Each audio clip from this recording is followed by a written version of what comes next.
So you take the extra 2 months and look at that as a taxation. You spend you assume 10 months, maybe 9 months of effective use. The other 2 or maybe 3 months are used to pay the taxes on the money. And so now you're getting 25 million. You give them, 1% of that, so you're 22.5, right? And that's what you have to work with. Now you get done with construction. Okay. Well, he doesn't have to take the money back right away. Let it sit. And we continue to fund the project beyond the needs for the capital. That allows for 2 things. One, they can get a big bonus at the end. Okay. 2, it allows for construction bonuses to the principals. That kind of thing works. So, you can pull another 50 million out in a couple months and then distribute it among the principals as, bonuses. So if you got 5 people, you've each put $10 million in your pocket, plus whatever your equity positions are and so forth. You can do the same thing for the person with the capital. That's perfectly fine. Part of the reasons for doing this is helping to build housing, infrastructure, and so forth. So making some money at the end of the deal, not in the beginning, is a viable trade-off for the source of the capital. They figure that's how things work. All right. So a lot of these people made their money getting bonuses on Wall Street, so they understand success bonuses. All right. So that works. Plus, it's not uncommon to run it for a couple of months and take the extra money and make it operating capital for the project on an ongoing basis. Some projects, for example, a power plant is not uncommon. We'll let it run for 3 to 6 months afterwards so that the power plant has replacement money, has fuel costs, other things like that are just good working capital budget. So if you have something here where you have an operations requirement, you have to supply repairs and, snow removal and guards and things like that, you don't want to start off on a slim operating capital budget. So imagine throwing another 25 million a month in for 2 or 3 months. Now you've got a $500 million project and 75 million in working capital. That's not a bad deal, right? So nobody's complaining about salaries. There's a lot of flexibility in this. The trick is that we want to see somebody prove that they have a viable project by getting somebody else to put the funds in. But those funds aren't ever placed at risk, right? It's kind of like, as long as you've got somebody willing to show up and, and salute the flag, if you will, then by putting some money in, their money's safe and they get paid for it. But in a way, we let them do the due diligence on that. So all this makes sense. It's an unusual business model. Yeah, but other than putting the money in and they can't touch it for the time frame, which is the same thing as if they lent it out, they can't touch it either. It's gone. But it's 100% secured to come back to them. So, I never discussed this with them, and that's the reason why the fear of them thinking I don't know what I'm talking about, because this is a little bit well above what I'm used to. No, you don't have to tell them everything. This is up to you. No, but he needs to. But they need to put the whole amount, and they're now, their mindset is to pay by draws, and no. If by draws, it's not good for you. No, I think here's the thing. Look, if it's by draws, that means their money goes into the dirt, literally, right? So if for them to turn around and offer you a loan means, if they're doing things ethically, they should have 500 million in cash in the bank somewhere, because they said that you're gonna draw down based on construction requirements. Well, if you manage to build really fast, they have to be able to reach into their pocket, pull the money out. And if they don't have 500 million sitting there, then they're running the risk of actually breaching their contract, and they run a substantial penalty at that point. I imagine should be in there if they fail to pay, right? If they just decide not to because they don't have the capital, they have a problem.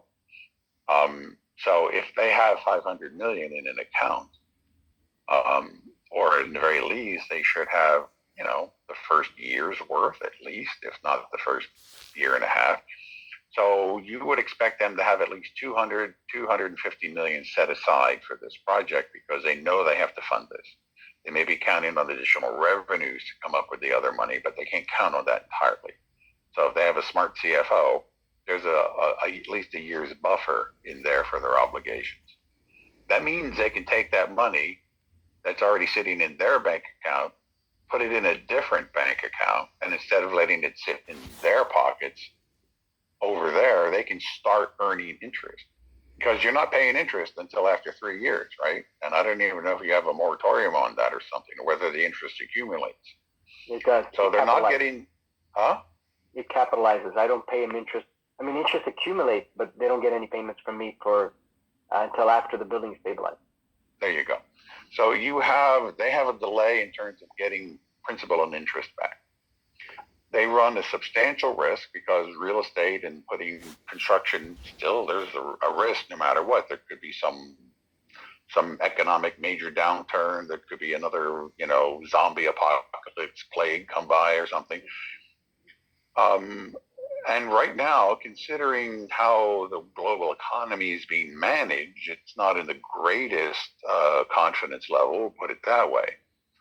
So their risk under the current economy globally is elevated compared to what it was maybe 5 years ago. So They should thank you a lot for that. What's that? They should thank him a lot and kisses, you know what I mean, for helping him bringing the program like that to them, basically. Yeah, because you're correct. Because what happens is they're simply moving their money from one bank account to another, or creating a sub account, however we structure it. But their money stays in the bank. It's not converted into concrete, so they stay liquid. The capital remains. They don't have to wait for you to pay it out over 30 years in a traditional loan.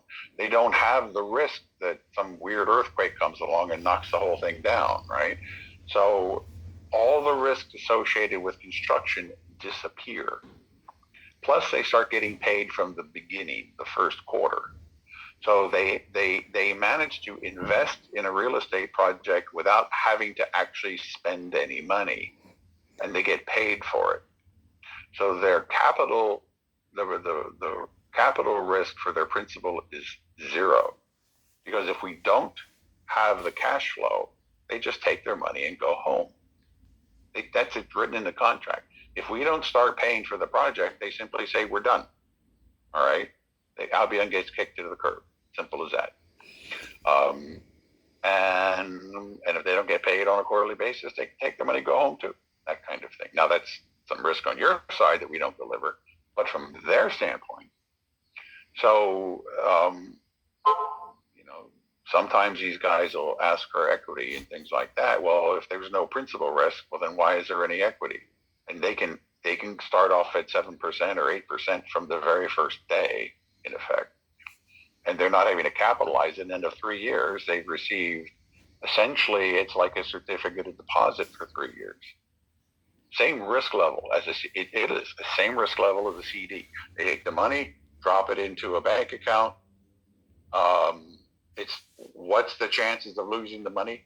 If the bank goes under, that's the risk. So if you drop it into, JP Morgan or, something like that, or the Royal Bank, right? You drop it into RBC or something like that. Then what's the chance they're going to lose their money in 3 years? Only if the bank goes under. All other circumstances, the money reverts to them. And you pre-position that with the bank, you pre-position the contract, everything's set up accordingly. So they have no risk. So essentially, you're renting their money as a deposit. As a balance sheet enhancement is what it comes down to from our standpoint. So by us getting the money in a sub-account in particular, it's a balance sheet enhancement on our side. I can point to it. That frees up the capital that pays for your project. And I'm willing to explain this to whoever you want me to. That's Yeah. exactly what I was about Oh, to I'm ask. sure. Yeah, you need somebody to sit there and I'll do this to them and whoop, and I'll knock off my phone and all that good stuff. So I'll give a great show, dog and pony show as far as that goes, if you want me to. All right. Yeah. Here's my fear. First of all, Yes, this sir. is very new to me. This is very new to me. So my concern is I have them, and then I bring this to their attention, and then I lose them because they're maybe not confident in my understanding of what's going on, or whatever the case may be. So if I'm in that situation and I lose the funding, is there any other option? Claudio, you I'm asked willing to try. Claudio. Well, The question then you you asked before is if there is any document that can prove to them or something like what was your question, Claudio, about that? Oh yeah, from yesterday. I'm assuming if you decide that you have interest in this, if there was documentation you can provide that I could give to these particular lenders, so then my explanation doesn't ruin it, but it allows me to say, after you read this, if you're interested, there is an opportunity to talk to the president of Albion. we have some documentation along those lines. I may have to customize it a bit. Lori, I think the CGP probably qualifies. We'll have to take a look at it to see, and might want to edit it specifically for real estate related things. Put a few caveats in there. What do you think? Robert, would it act as a written guarantee? Well, excuse me, the description's not a written guarantee, but the contract would have a guarantee in. Okay, so would he get a term sheet up front to present to the lender, Claudio? Yeah, we can put one together. Yeah, we could do Actually, something like that. If you had a term sheet that dictated exactly what then the lender side, you being the lender at this point, the person that put in deposit would have the security of knowing that we have modified documentation.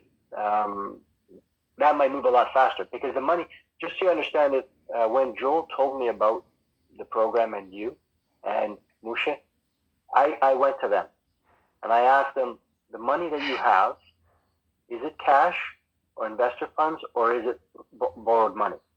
They confirmed it is all cash. In fact, in the term sheet, I have to complete the entire project within 3 years, or I lose whatever funding I don't, because they want it done. They know I can build fast, and they put it in the agreement. I got 3 years to use all the money, and then be done. And then the terms to pay back is, right now it's 10 years, but they're going to move it to 30 years. What I want to do is say, look, if you have the cash, you're going to make money today, but I don't want to go to them with just my word, because I know how I feel if the roles were reversed.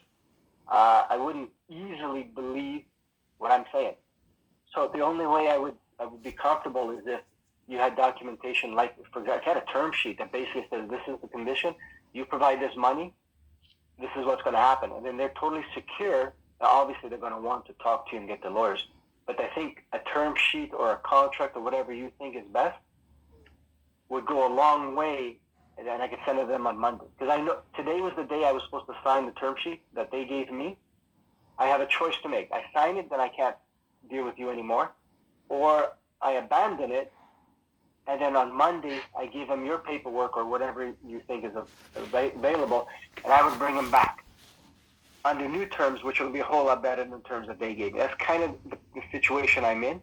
And on site, services will be completed by the city in 3 months. So I'm ready to go. The site, the permits and bylaws are in place. I need the cash flow analysis.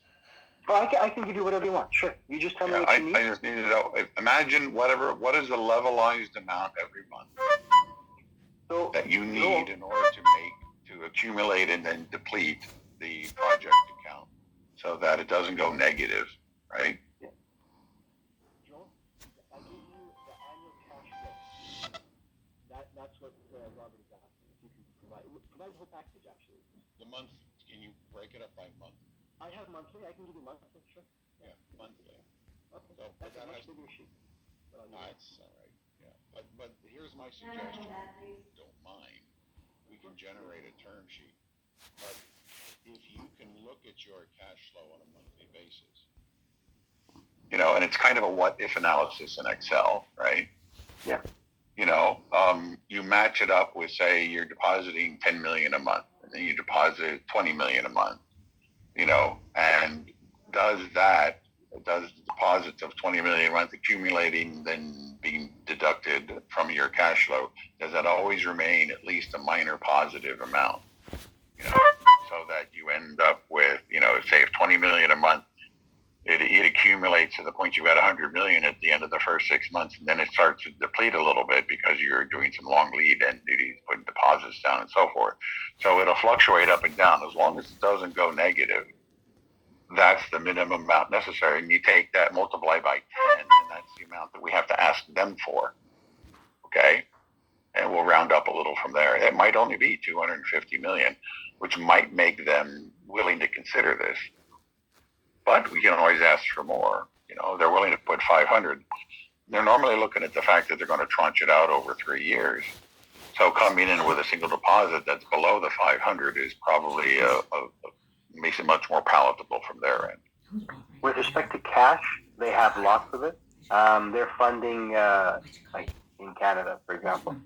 The money they have, they like the project because of the technology and the hope to expand beyond that. But your opportunity, and here's the reason why I say this. My hope is after this project, I am building 10 to 15, 20,000 homes. But even though everybody likes to use affordable housing, these buildings will not be cheap. It's just going to be cost effective. Same idea as the assembly line builds cars at $20,000 a car, but try to build it one at a time. It's like $150,000. It's in that caliber. The idea is that I will build homes, beautiful looking like this, but they are cost effective, that more people can afford it as opposed to what it is right now, and do that all across North America. This building, this project was more like to test to see how low I can go in cost without sacrificing any part of the quality of the building.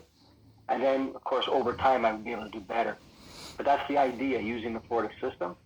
And when I'm paying interest, there's that debt, that cost that is incurred. But if I understand your program, that's a whole lot more beneficial for the project to be cost effective. Yeah, you pay as you go kind of thing. Yeah. Yeah. We have conversations along the lines of what I just had with you with various cities around the United States, as well as countries overseas. All right. We do this for other types of infrastructure, you know, hospitals, schools, you know, things like that, power plants. As it stands today, and we really haven't turned a lot of people loose here in the United States, I have over 1,800 homes that are supposed to be, you know, bulldoze, you know, 10 square blocks in a number of cities and erect new homes. And that total right now is at 1,800 and climbing on about 4 cities. All right, 300 there, 600 over there, that kind of thing. Plus there's another development, that's a private development, another 600 homes, all to use this type of technology. And the idea is to build, since they're being built in terms of several hundred, is we're going to put a microgrid on them. You know, put solar up, microgrid the whole bit, unify their power, put batteries in each of the garages, if you will, in the whole bit. Maybe even sell the power if there's excess.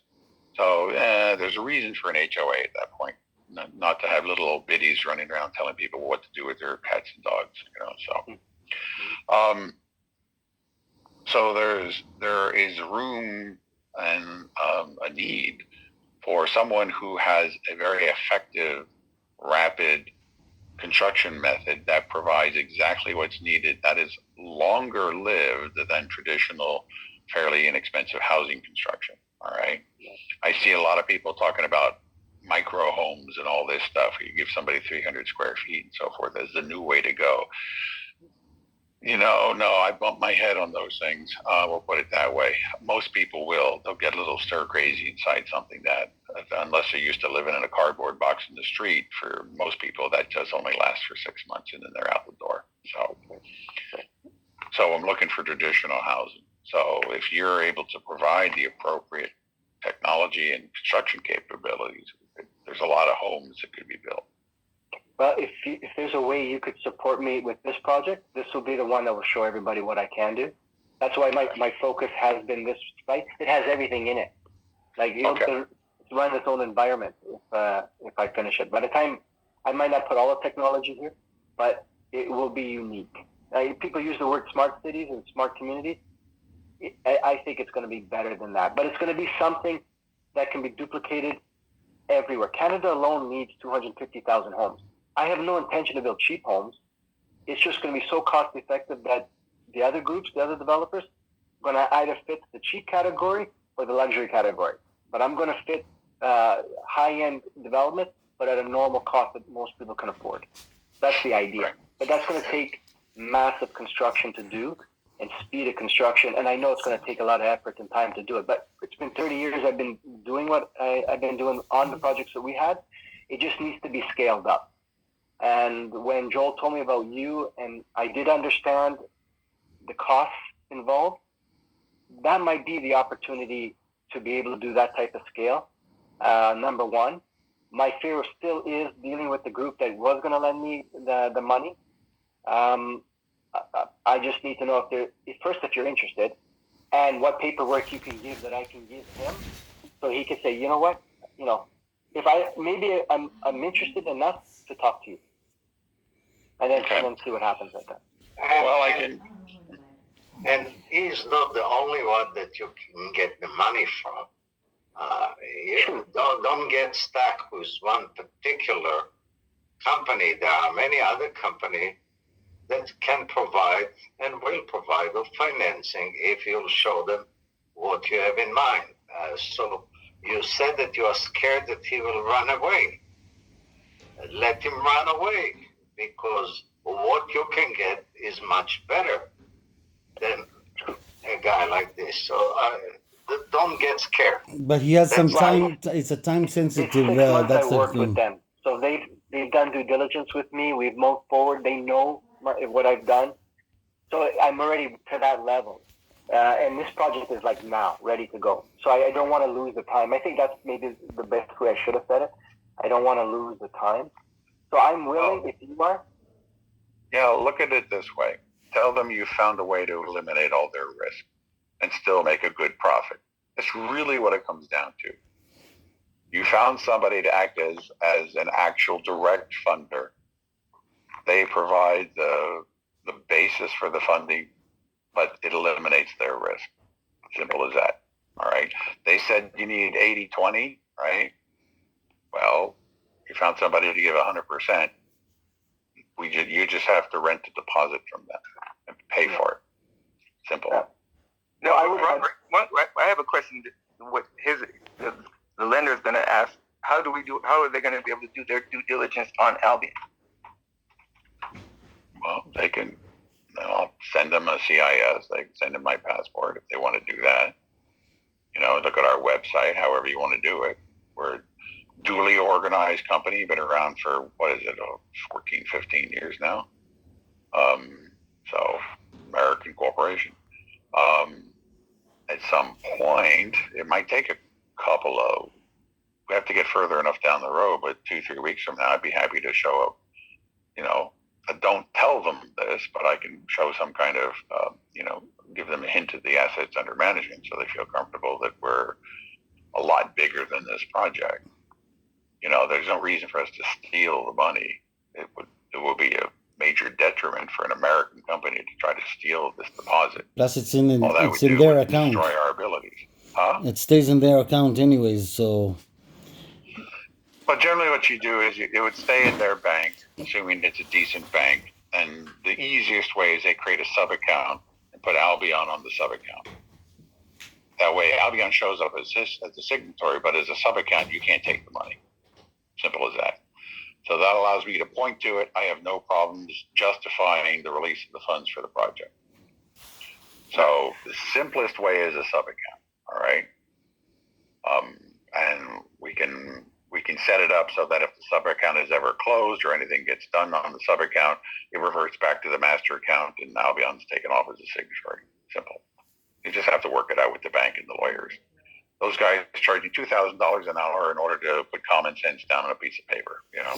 So that's the way I look at it. Robert, I have a question.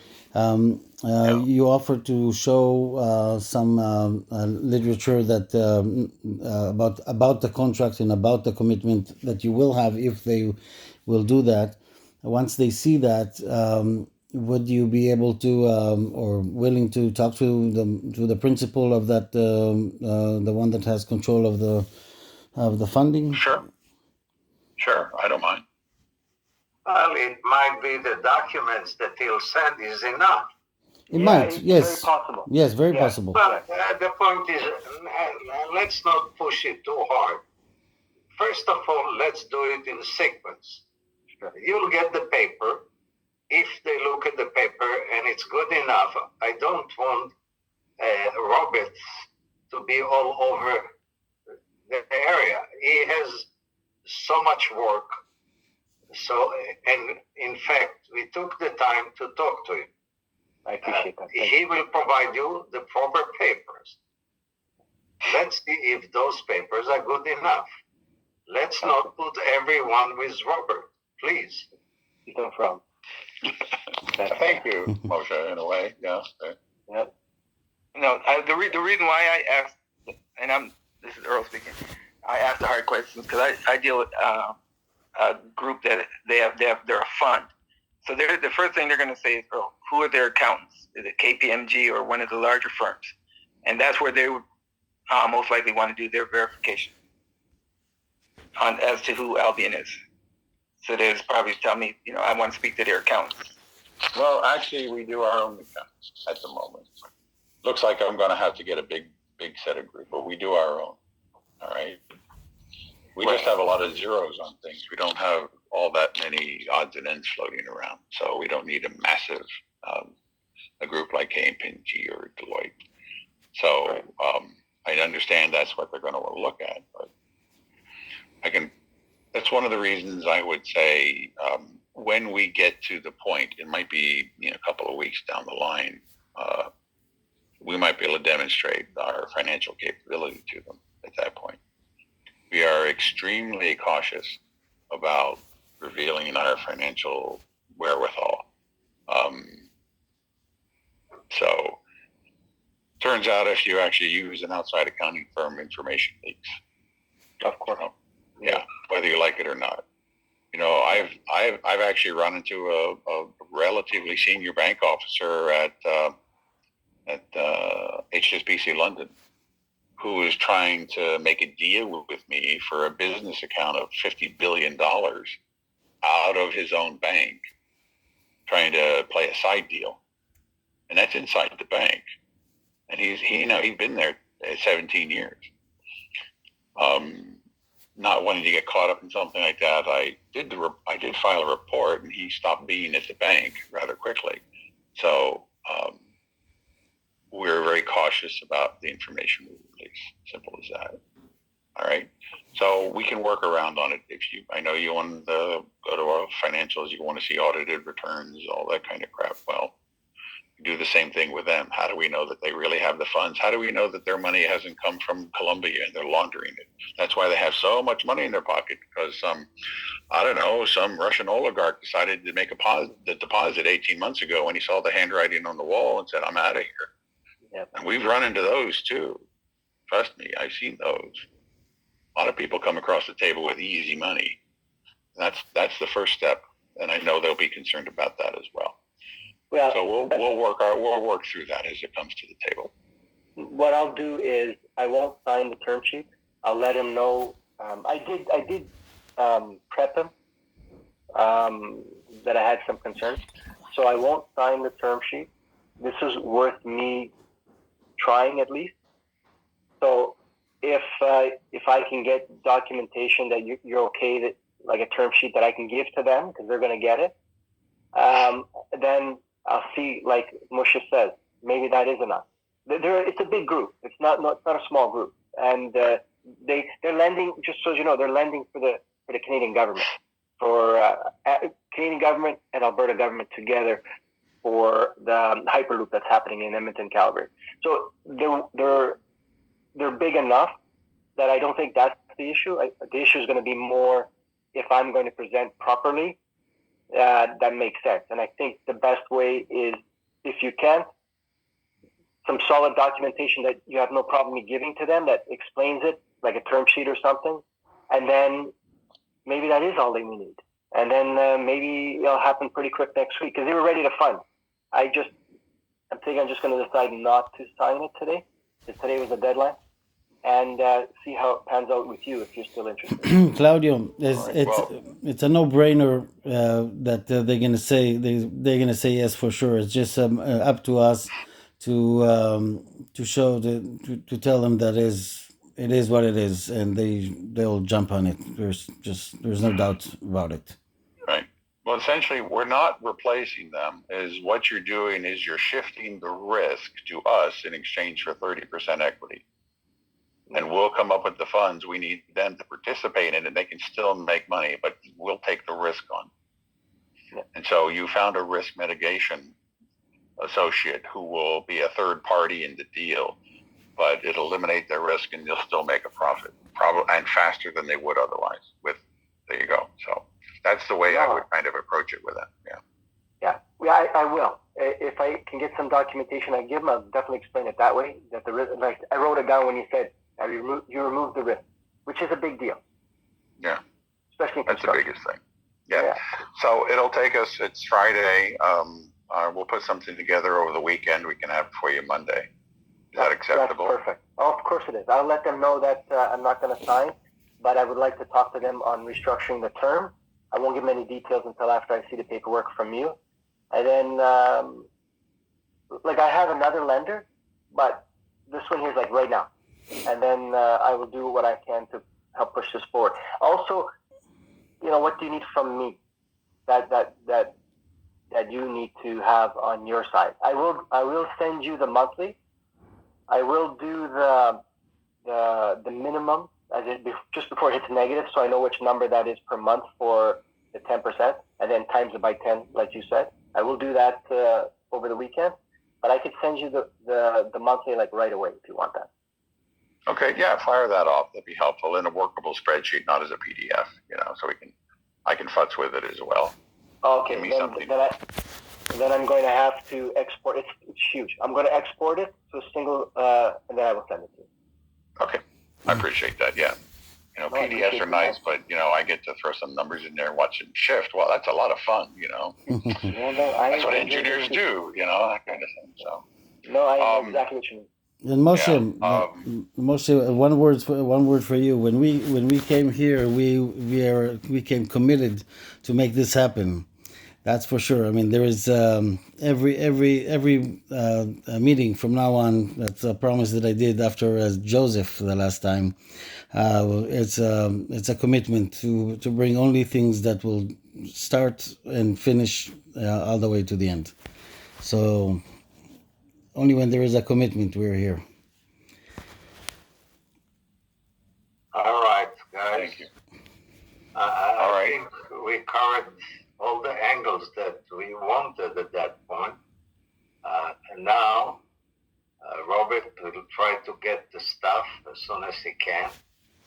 And Claudio, you'll get the stuff on your part, and hopefully over the weekend, on Monday, let's make sure that we have all the documents so we can pursue it quickly.